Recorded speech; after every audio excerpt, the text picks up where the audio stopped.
Media మిత్రులందరికీ నమస్కారం.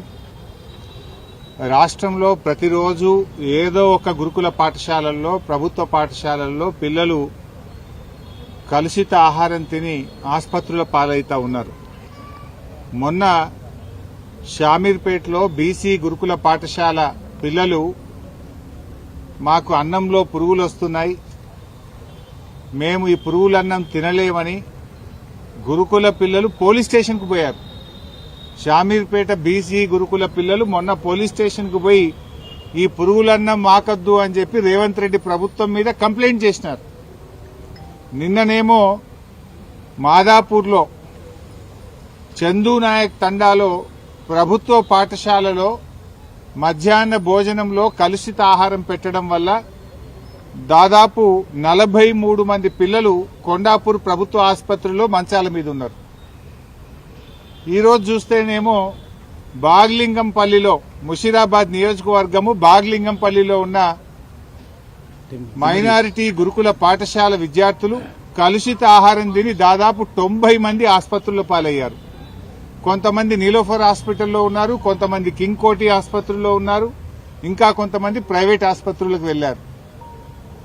ఇలా ఎక్కడ చూసినా పిల్లలు ఆసుపత్రుల పాలవుతున్నటువంటి పరిస్థితి ఉన్నది.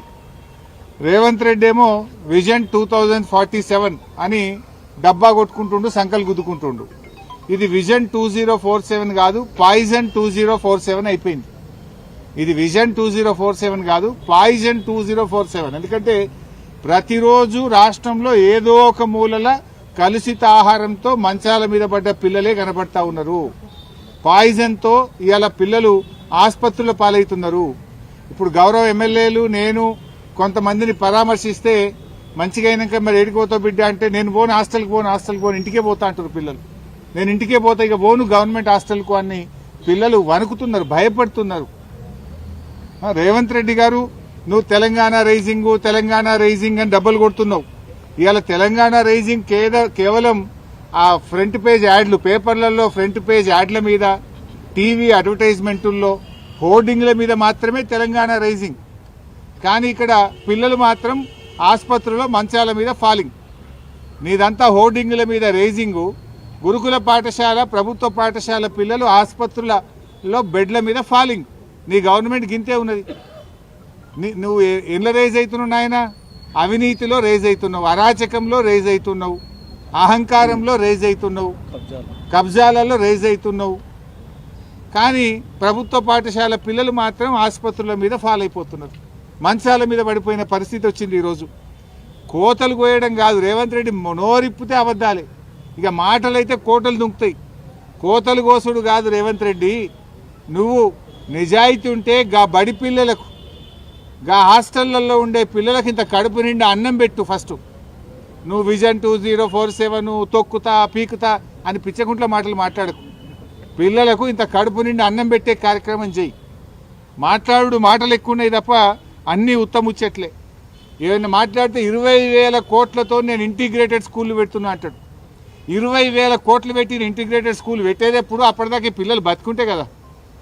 ఇలా పాఠాలు చదువుకోవాల్సిన పిల్లలు అరచేతిలో ప్రాణాలు పెట్టుకొని బతుకుతున్నారు, గిజగిజలు ఆడిపోతున్నారు. ఇవాళ మేము ఆ పిల్లల్ని మాట్లాడించినప్పుడు ఏం చెప్తున్నారు పిల్లలు?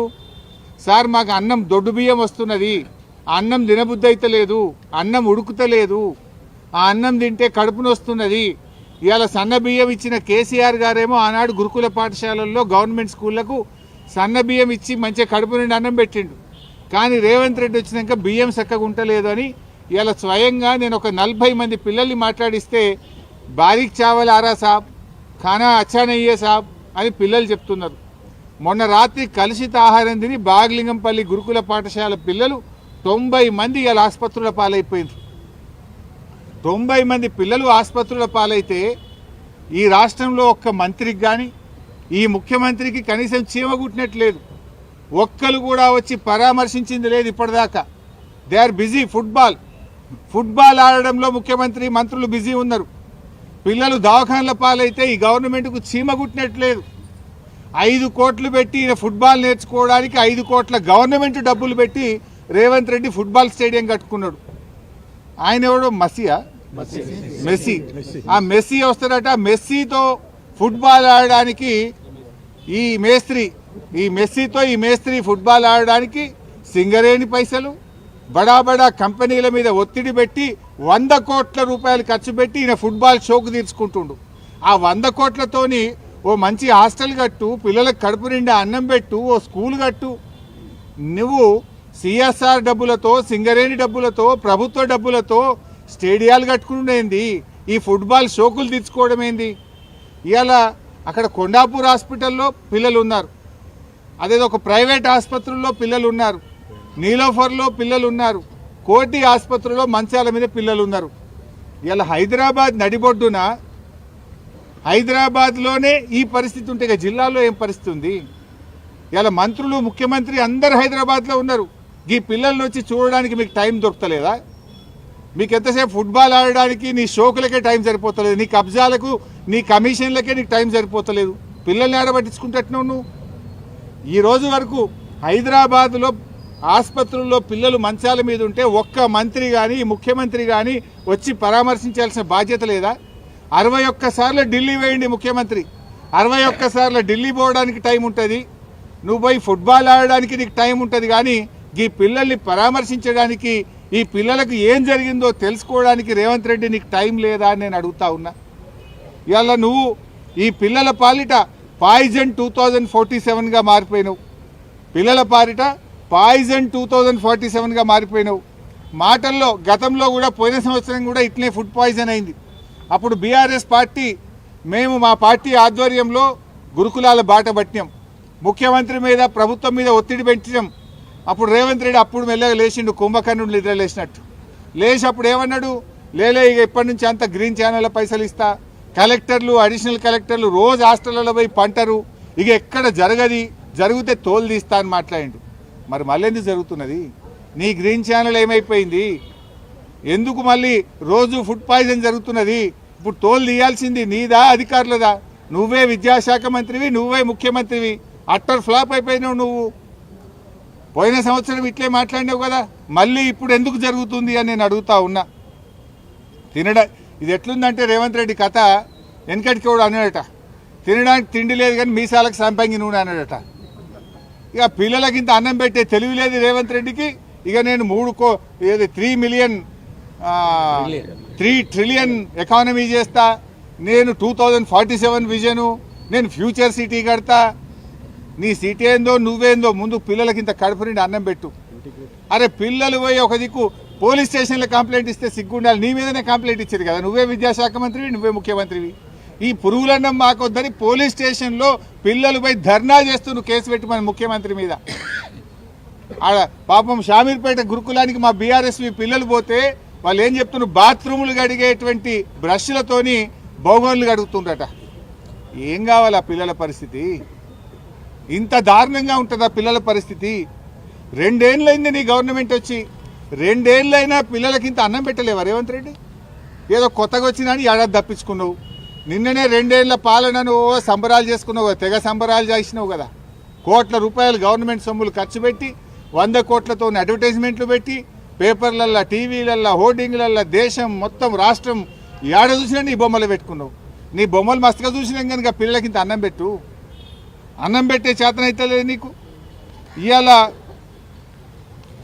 రేవంత్ రెడ్డి గారు ఎందుకో ఏమో నాకు అర్థం కాదు, పేద పిల్లల మీద పగబట్టిండి రేవంత్ రెడ్డి. ఆ పేద పిల్లలకు కనీసం, ఇందాక పిల్లలు చెప్తున్నారు సార్, పొద్దుగాల చలికాలం ఆడపిల్లలు వాళ్ళు ఆ సన్నీళ్ళతో స్నానం చేయలేకపోతున్నాం సార్, ఒక గీజర్ పెట్టింది సార్ అని ఆ పిల్లలు బతిలాడుతున్నారు.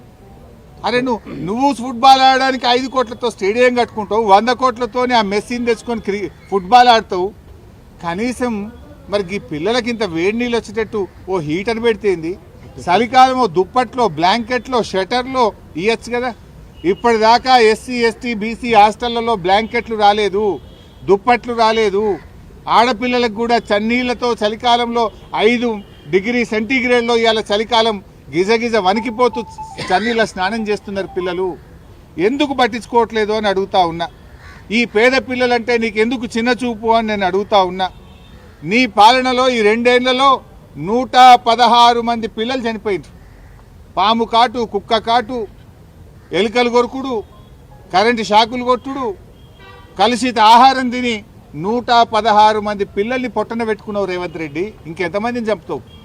2 ఏళ్లలో 116 మందిని చంపినా కూడా నీకు ఇంకా కనునిప్పు అయితలేదా? చీమ గుట్టినట్టు అయితలేదా? ఇంకా పిల్లల మీద నీకు కనికరం రావడం లేదా? ఇప్పుడు ఒక తల్లి చెప్పింది నాకు లోపల, అమ్మ పేరు ముస్లిం అమ్మ, కేసీఆర్ సాబ్ ఉండంగా ఇట్లా ఎప్పుడు కాలేదు సార్, ఆయన మా కోసం ఈ స్కూళ్ళు పెడితే మేము నమ్మి ఇలా జాయిన్ చేసినాం సార్, ఈ రేవంత్ రెడ్డి వచ్చినాక గిట్ల అవుతుంది అని ఒక తల్లి, ఒక అమ్మాయి తల్లి నాకు చెప్పుకుంటూ కేసీఆర్ని యాడ్ చేసుకున్నది. ఆ రేవంత్ రెడ్డిని గట్టిగా అడుగుండ్రి సారు అని నాకు చెప్పింది. ఒక తల్లి చెప్పింది నాకు ఈరోజు. ఇంత దుర్మార్గంగా నీ పాలన ఉన్నది ఈరోజు. ఇవాళ నీది ఎంతసేపు కమిషన్ల గొప్పలే, నీది విద్యా కమిషన్ అని వేసినావు. ఓ విద్యా కమిషన్ పీక్తుంది పొడుస్తుంది, ఇక నేను మొత్తం మారుస్తాను. విద్యా కమిషన్ రిపోర్ట్ ఇచ్చి ఏడాది అయింది, ఎక్కడ పోయింది? చెత్తబుట్టలు పడేసినావా? విద్యా కమిషన్ రిపోర్ట్ ఎందుకు అమలు చేయట్లేదో నువ్వు ప్రజలకు సమాధానం చెప్పాలని చెప్పి కూడా నేను ఈరోజు అడుగుతా ఉన్నా. ఉస్మానియా యూనివర్సిటీకి పోయిండు మొన్న రేవంత్ రెడ్డి, ఏం మాట్లాడిండు? పేదవాడి మనసు చదువుతా అంటుండు. పేదవాడి మనసు చదువు పనిచేస్తాను. మరి పిల్లల మనసు అర్థమైతలేదా నీకు? ఈ పిల్లలు పురుగులన్నం మాకొద్దు అని పోలీస్ స్టేషన్ పోయినరు, పురుగులన్నం మాకొద్దు అని జాతీయ రహదారి మీద రోడ్డు మీద కూర్చొని ధర్నాలు చేస్తున్నారు. పురుగులన్నం తిని ఆసుపత్రుల పాలైతే ఈ పిల్లల మనసు నీకు చదువుతలేవా? నువ్వు కనబడతలేదా? నీకు వినబడతలేదా రేవంత్ రెడ్డి అని అడుగుతున్నా. డైలాగులు కొట్టుడు కాదు, చేతనైతే పని చేసి చూపి. ఆయన రాహుల్ గాంధీ ఉన్నాడు, అప్పుడు వచ్చిండు, ఇక మేము ఉద్ధరిస్తామని ఆటోలో కూర్చొని తిరిగిండు. ఆటోలలో అందరు కాంగ్రెస్ పార్టీ కోటేయండి అన్నాడు. అశోక్ నగర్కి పోయి మీ పిల్లలంతా ఉద్యోగాలు ఇవ్వండి, మీకు నౌకర్లు ఇస్తా అని మాట్లాడిండు. ఇక మస్తు మాట్లాడిండు. 6 గ్యారంటీలకు నాది జిమ్మేదారు అన్నాడు. ఇవాళ ఎటువంటి ఆయన రాహుల్ గాంధీ? ఇవాళ ఈ రాష్ట్రంలో దాదాపు 200-300 మంది రైతులు చనిపోతే రాహుల్ గాంధీ రాడు. ఈ రాష్ట్రంలో 160 మంది ఆటో డ్రైవర్లు చనిపోతే రాహుల్ గాంధీ రాడు. 116 మంది విద్యార్థులు చనిపోతే రాహుల్ గాంధీ రాడు. 42% బీసీలకు రిజర్వేషన్ ఇవ్వకపోతే పోరాటాలు జరిగితే రాహుల్ గాంధీ రాడు. కానీ రేవంత్ రెడ్డి ఫుట్బాల్ ఆడితే చూడనీకి వస్తాడు ఢిల్లీకి వెళ్ళి. వా రాహుల్ గాంధీ నీతి, నువ్వు ఎంత గొప్పనివే.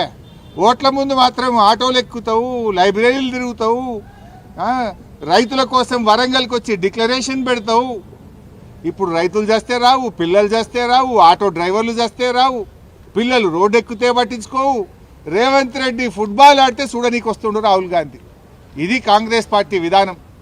దీన్ని బట్టి అర్థం చేసుకోవచ్చు కాంగ్రెస్ పార్టీకి పేదలంటే, ప్రజలంటే ఏ పార్టీ చిత్తశుద్ధి ఉన్నదో అర్థమవుతుంది.